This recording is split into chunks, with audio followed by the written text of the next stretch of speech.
अयोध्या में सपरिवार स्थायी होने के बाद पिता धर्मदेव जी स्वयं घनश्याम प्रभु को वेद उपनिषद आदि शास्त्रों की शिक्षा देने लगे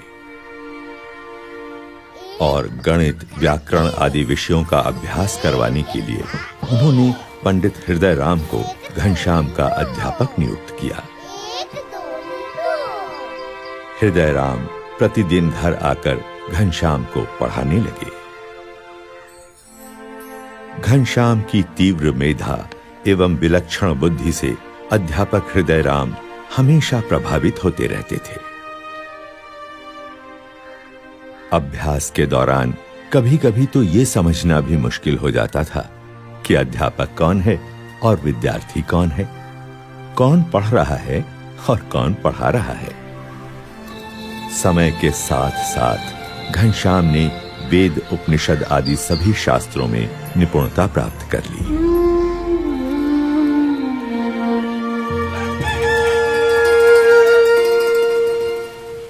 विद्या अध्ययन से पहले घनश्याम अपने नित्य कर्म का निष्ठापूर्वक पालन करते थे।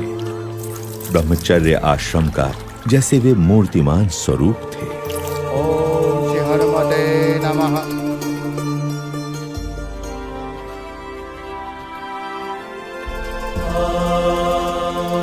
सभी को प्रतीत हो रहा था कि घनश्याम की सोच समझ और परिपक्वता बड़े बड़ों से भी बड़ी थी।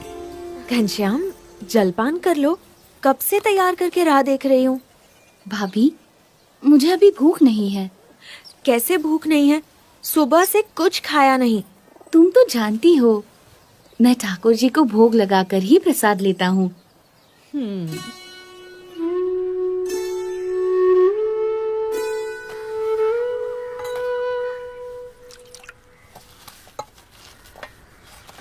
ये लो। नहीं नहीं। घनश्याम, ये गुलाब जामुन तो ले लो। नहीं भाभी, ब्रह्मचारी अल्पाहारी होता है।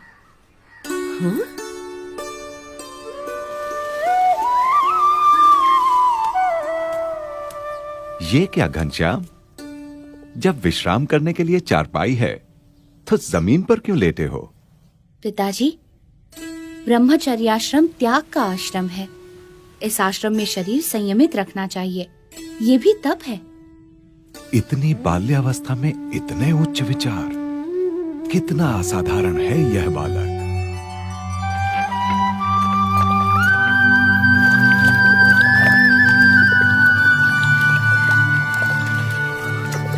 जय कपि बलवंता प्रभु, जय कपि बलवंता।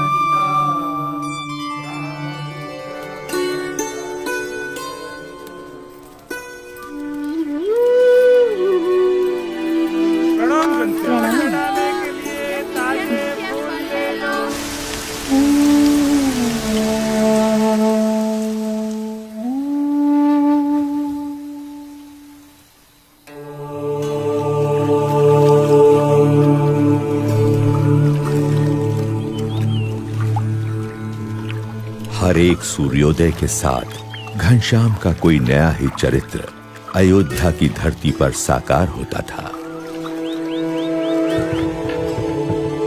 अयोध्यावासी भी दिन प्रतिदिन घनश्याम के दिव्य चरित्रों को देखने के लिए उत्सुक रहते थे।